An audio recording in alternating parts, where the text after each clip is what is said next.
Hey everybody, welcome back to Shoe In Show. Thanks for joining us for this week's episode. This is the Shoe In Show Footwear Leadership Series powered by OrthoLite. In this special series, as you've heard in the past, hopefully you'll go to shoeleaders.com to listen to all these great episodes. But we sit down with some of the top executives in our industry, and we talk about their leadership philosophies, their culture, how they shape organizations. And these conversations offer a behind-the-scenes look at what it takes to lead footwear in this kind of chaotic world that we're in. Again, a big thank you to OrthoLite for making this series possible. They work with over 550 leading footwear brands, and OrthoLite continues to elevate comfort and performance across the industry as they elevate these conversations as well. Matt, who do we have on this week to shoot holes at, I guess, and kind of get some insights to what's happening with leadership and kind of peel back, what's happening in this kind of chaotic world and how important it is for leadership and culture to get through some of these challenging times. Yeah, so it's an honor and a privilege to have our dear friend, our longtime colleague, our new boss, Josue Solano, who's the CEO of BBC International, and more importantly for our purposes, Andy, the chairman of FDRA. So it's like we have to be minding our P's and Q's on our best shoe and show behavior because the boss man's in town and we gotta kind of, we gotta make sure we're shooting straight here. So Josue, thank you for joining us on Shoe and Show. We've known you a long time. You've been on Shoe and Show before. I don't remember what year it was. It's probably 8 or 9 years ago. That being said, welcome back. And as we get started, walk us through your shoe story. I know it. I know you've been in a number of different shoe companies, but what led you to this moment where you're now the esteemed CEO of BBC International? Well, thanks guys for having me on the show again. I had a lot of fun doing it the first time, so I was looking forward to it again. Thanks for inviting me back. I'll keep it really brief. I had no intention of going into the shoe industry when I started my career. I wanted to be a hospital administrator. That was my goal. I started working at Payless Shoe Source primarily because they would pay for my graduate studies. But my career went really well there. I had a good time. I was like, wow, this is kind of really interesting in a super dynamic industry. From there, I went to work at the Sports Authority because I wanted to get out of shoes. I wanted to get into apparel and some hard lines and things like that. And I did all of that work, but ended up back in shoes again.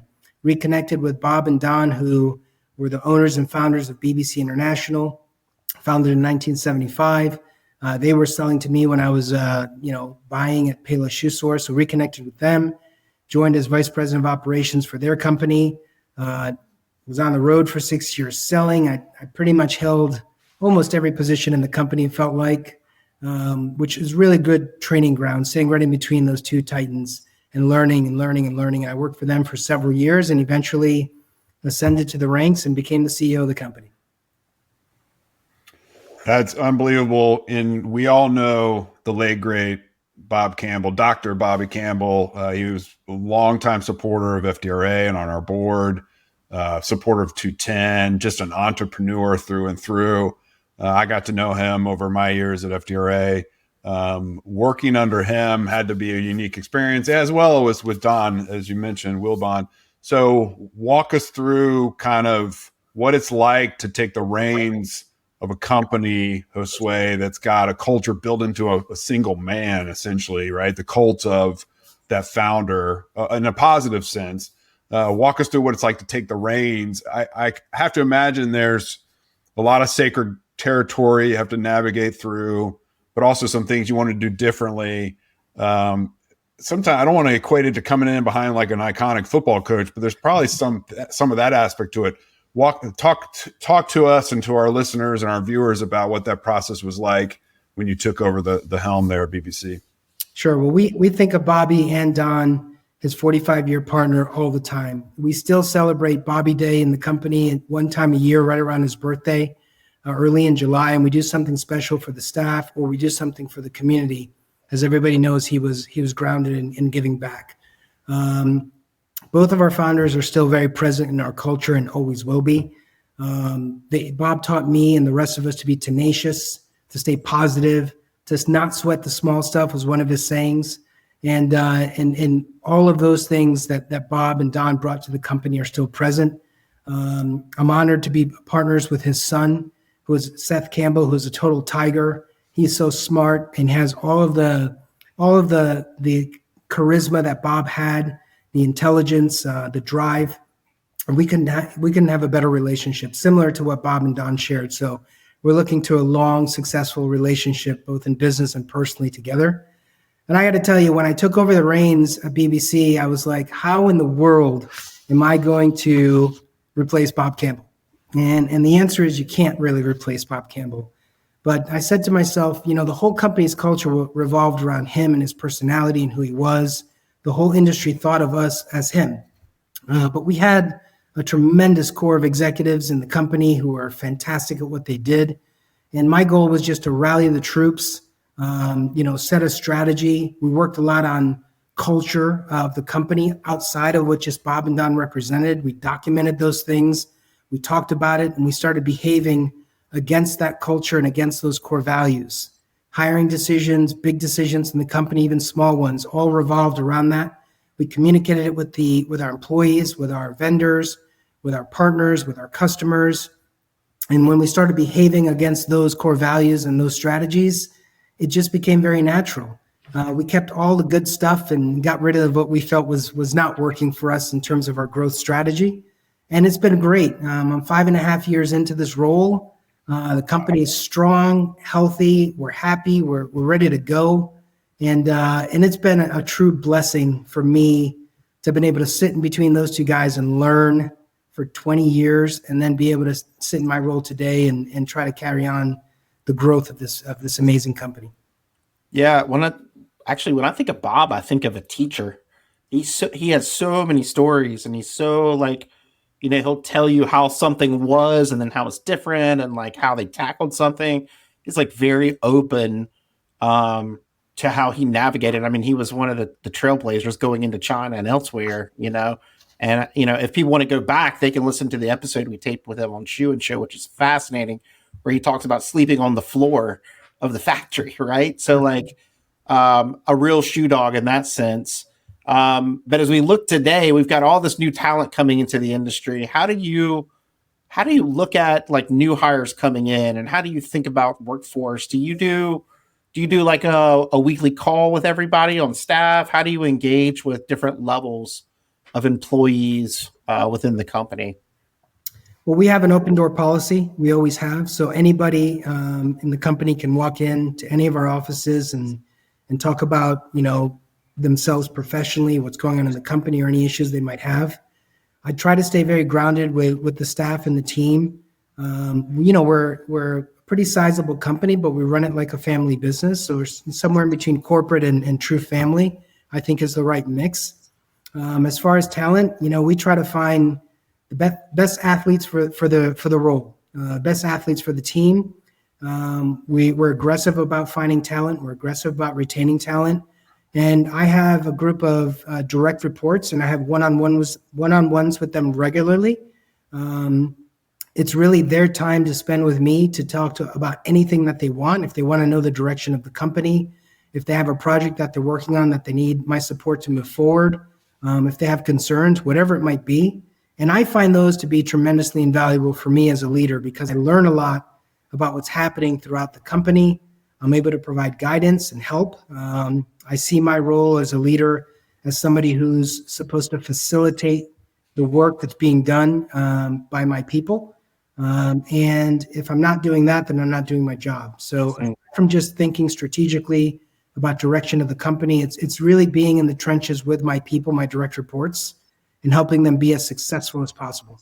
That's very interesting. My dad, he worked at a steel factory and he did quality control.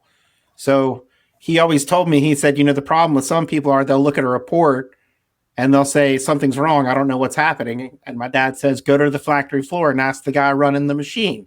Right. Like, he'll tell you what's wrong. You just don't ask him. Right. And so it's very interesting you say it that way, because it is true. It's like the best way to know the inner workings of the company is to ask the folks doing the job itself, to know it before it percolates up to a problem, where you can kind of make sure things are flowing smoothly. So I think that's great. You said earlier you traveled a lot. Are you still traveling a lot now that you're CEO? Are you still going to Asia very often? How do you balance your time between having to manage all the US based employees with your relationships with your vendors in Asia? I think it's very important as a leader to make sure you're spending a lot of time focusing on where you should be spending your time. It's a really delicate balance because you don't want to get caught in the weeds at any point in time if you're a senior level manager in any company. But at the same time, you have to be in tune enough with what's going on to really drive the process, because as senior leaders, we're able to see the field at a broader view. So a lot of times divisional leaders or departmental leaders see their silo and a little bit of what's going on. But what I learned in my one-on-ones is I'll get information, I'll start talking to somebody, I'm like, well, what did you think about this? They may not have that purview that I do. And that's really where you can add value as a leader. If you remove yourself too far from the process and you sit on your iron throne, you're going to miss those things. You're going to miss the ability to connect with your staff, with your employees, and you're going to miss the ability to drive business where it really matters. And how can you possibly build a strategy for your company that's going to actually work if you don't really know what's going on? Well, and the beauty of your background, Josue, is that you've had all these jobs, right? These one-on-ones are with folks that are holding jobs that you once had, and that's critically important. In our industry, we see a lot of times outsiders are brought in, a search is propped up to bring in a new executive. They're brought in, the culture's different. There's not always a fit. It doesn't bode well for the long-term health of the company. But you had the perfect resume for this job, having worked for Bob as well as in all these positions. But as I was listening to kind of the process that you went through over these last 5.5 years, which blows my mind, it's been that long.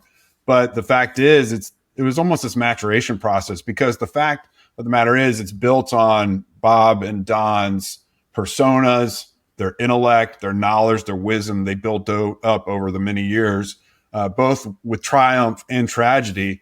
And so you have to kind of once they move on, you have to capture that in a way. And there's this maturation process. So how important was it to the employees as you started to kind of map things out and build a little bit more structure now that the namesake, founder of the company had passed on? How was that process? And I have to imagine the employees really appreciate it, but at the same time, you want to still be that entrepreneur, right? And the more kind of corporate structure you put on something can kind of dampen that down. So walk us through that fine balance between entrepreneurial, but also structured so you can perform well and your employees feel like they have that structure underneath them that they need. It's a great question, because prior to coming to a private company, I spent the first part of my career working for corporate America. And so I was working here at BBC for 20 years, I always had that question. Where on that line should the company be? Where can you be most successful? Corporations that are really large have a tough time being flexible because, rules, regulations, policies, and things like that. Small privately held companies have a tough time being too flexible sometimes, and it becomes favoritism or unfair, or, and communication falters. They don't have process. So I spent a lot of years really thinking about just that. What do I feel is the fine balance? We remain a very aggressive company. It's Seth's personality, my partner. It's also my personality as well. And I think even though we're able to maintain that family feel, I think we've kind of moved closer to larger company focused strategy type. And as part of that, we've had to communicate more. Town hall meetings with our people. I think they really appreciate knowing, nobody can deny that the past 5 years have been some of the most turbulent years in our supply chain history. And just having constant communication and a willingness to be honest with our employees. It's tough to have a town hall meeting when you have a lot of bad news and it looks like a really tough storm is coming. But you got to have those discussions with them. And I think they appreciate being treated like adults. They appreciate hearing from it firsthand from Seth and myself and the senior leadership team. And it becomes genuine. It becomes real. They become part of what we're doing, and they understand. And I couldn't be more proud of my organization from top to bottom and how they've handled all the things that we've been through. And I'm excited about where we are today. We talk a lot in footwear about relationships, kind of coming from COVID into, this kind of era of higher tariffs, this new epic of tariffs that we have. Not to get into the weeds of that, but I'm just more interested in like how you facilitate relationships with your vendors, with your customers and your clients. Like we talk about how important it is to be in front of people. COVID challenged that. Now we're able to get back in front of people, but now we're dealing with something a little bit different. And it just seems like more and more people who are typically transactional don't succeed in the footwear industry for some reason. Maybe you can just share some insights around what you think about relationships, how you build and maintain those relationships. It's a great question. We look at things this way. First, we always think about the consumer. Then we think about our customers, oftentimes wholesalers. Then we think about our supply chain partners. And if we do a good job at that, then we typically win. And it's not always in that order, but we think of ourselves last. We feel that if we take care of those pillars, the company's going to win. And as you're navigating through all of these uncertain times that we've been through over the past 5 years, that's really worked for us. If you're just transactional, COVID, I was so proud of our industry during COVID. We were unsure where we were if people were going to pay their bills. We weren't sure if cash flow was going to come in a manner for us to be able to pay our bills. We all went through it. And the industry really kind of got together and we said, look, let's continue to do business. We're going to work this out. It's going to work out. And we just kind of started to trust each other. And I was so proud. I remember coming home to my wife and saying, work for a really great industry. I was so proud because it was about the relationships in that turbulent time when everything was so uncertain. And that got us through. Now, we did, of course, have partners that were just transactional. Those partners are probably not in our portfolio anymore. They got paid and we moved on. And thank God we did, because the next 4 years have been just as turbulent. Transportation crisis, rate hikes for logistics. It's just gone on and on and on. So I think, the FDRA's got a sourcing summit coming out in about a month, a little plug for that. Yeah. I'm going to talk about that, how you really got to decide in sourcing if you're going to have partners that are transactional and just want the order, or if it's a real partnership. That's critical in sourcing, and it's critical in our supply chain. Well, that's the thing, is because if they are transactional, those are the people that cut the corners, isn't it? Like those are the people who are kind of quickly making decisions and saying, okay, that's what it takes to get that here and there. Maybe not always. You're going back and forth on it, but it feels like sometimes that may be the case, where if you have a relationship and a problem comes up, you're more likely to work it out and solve it. Yeah, I think you need transactional partners in your portfolio too. They just can't make up the lion's share of it, because that means you have a short-term strategy. It's no different than an employee who loves what he or she does. They're happy to sit in a role. They're happy to do that role forever. You need those types of employees, but you also need the types of employees that come in and they want to progress and they want to grow and they want to get into the new thing. You need a balance of both. You just have to decide, how long you want to be in the game. And if you're thinking long term, I think partnerships is the way to go.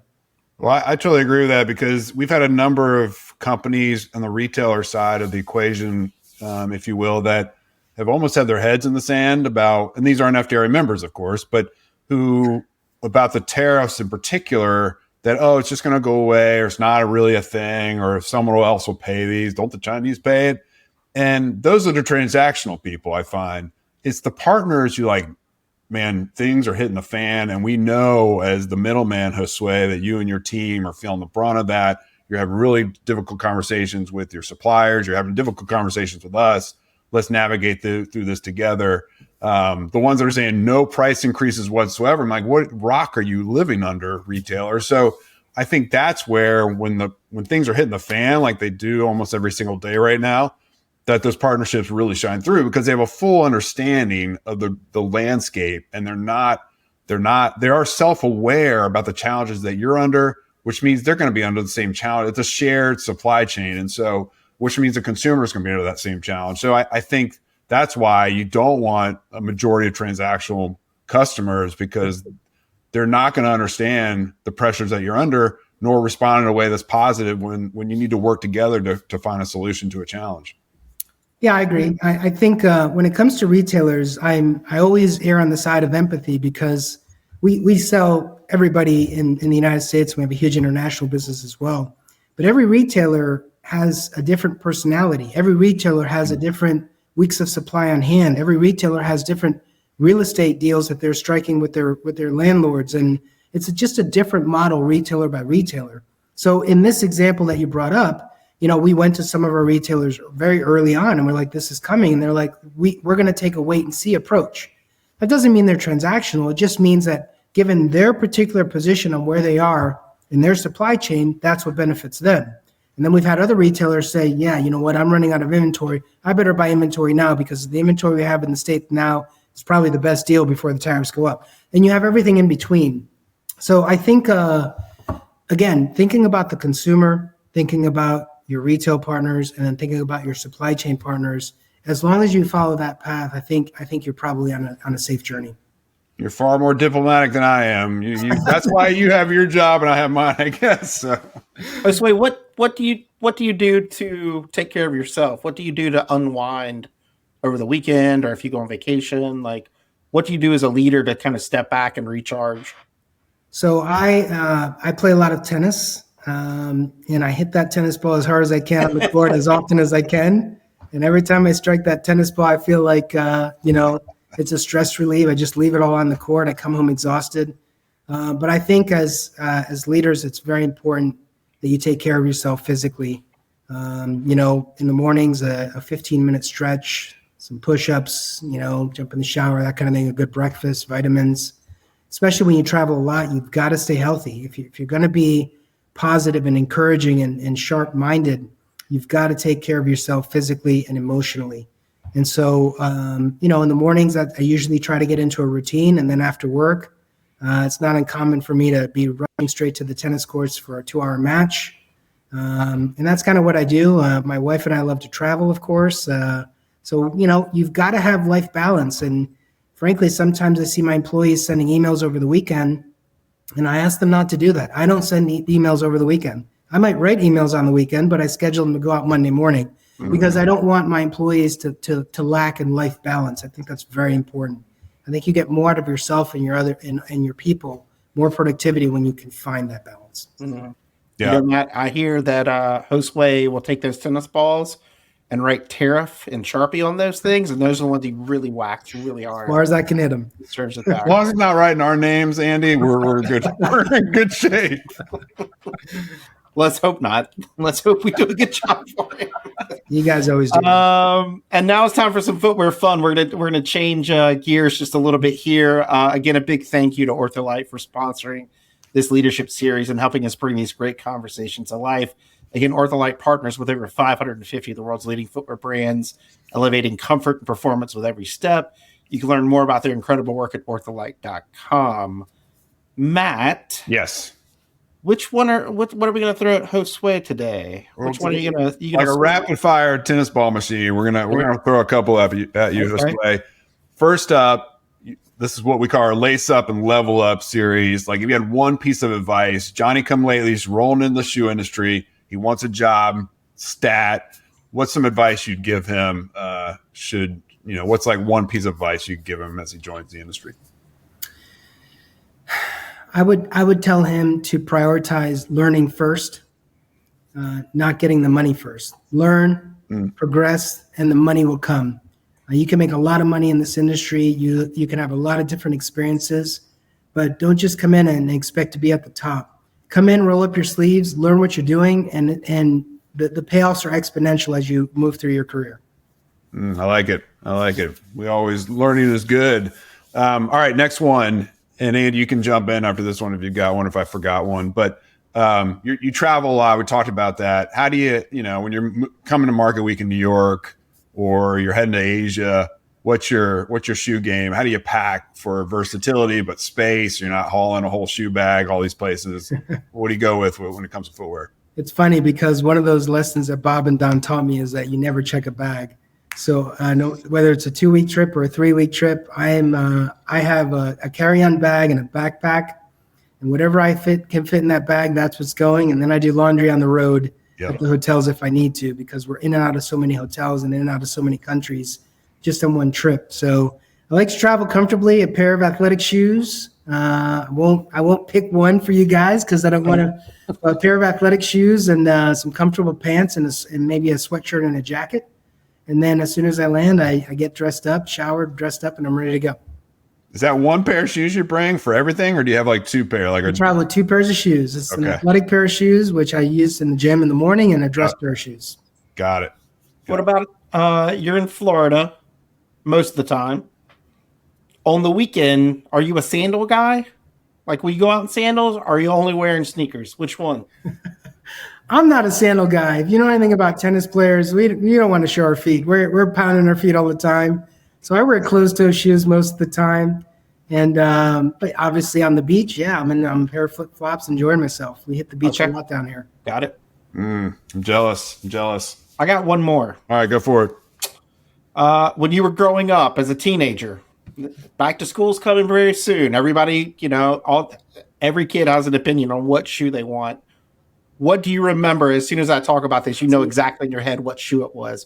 What was the shoe you craved the most when you were a teenager that you had to have? It was the Adidas shell toe fat lace shoe. And I'm going to give you guys a fun fact. I used to be a break dancer when I was very young. What? And that's what we wore. And if you ask me to break dance at a conference, I will say absolutely not. But that's what AI is for. That's what AI is for. Yeah, we have a project video. I love that. White on white, and throw in some color and match the fat. What was that movie? Beat Street? Remember Beat Street? Yeah, I remember Beat Street. We took like a refrigerator box, cardboard box, and we flattened it out on my back patio. We would break dance on our members only jackets, and oh my gosh, members only jacket. That's a little different for a break dancer, but all right. And like painters caps. I remember wearing painters caps. Bingo hats, the whole thing. By the way, programming note, October 2nd, 2017 is when we published our 72nd episode with one Dr. Bob Campbell. And now we're in 480 something episodes. So that tells you how long ago we had him on. But I remember that episode. It's well worth the listen if people want to go back and remind themselves of what a great man he was. Absolutely. Well, Josue, we appreciate you joining us today to share a little bit about your leadership style, what you guys are doing internally. We think those are just as important as kind of the conversations about how we manage transit and sourcing and all of that, especially in this day and age. So appreciate you coming on to share a little bit about that. Thanks for taking the time with me, guys. And you're doing a great job. And I look forward to seeing you in Washington soon. Awesome. Folks, that wraps another episode of the Shoe and Show Footwear Leadership Series powered by OrthoLite. A huge thanks to OrthoLite for helping power these conversations. And for you for listening, as a reminder, shoeandshow.com. What Matt just said, it has our full catalog, our full episode list of shows where you can go and listen to all types. For our shoe leadership series in particular, it is shoeleaders.com, a very clever URL we came up with, shoeleaders.com. You can go and listen to, I think one out now is with Danny from Robertson and Murphy, which was awesome. And we got more and more that are going to be coming out over this year as we kind of go through the tariff chaos, in addition to other things that keep happening to our industry. And we think, again, leadership and culture is so important to get through this as an industry. So we hope you find some real value in these conversations. As much as we find value and have a lot of fun doing this, it's really meaningful to us on FDRA staff that we're bringing these to light. And again, thanks to OrthoLite for helping us do that. Next Monday, new episode. Now, a little Polk pontification as we end it. It's summertime. Make sure you use sunscreen, folks. SPF 50. All right? Don't fool around with the 15. Go to the 50. You don't want the skin cancer. Just saying. All right. Shoe In is out.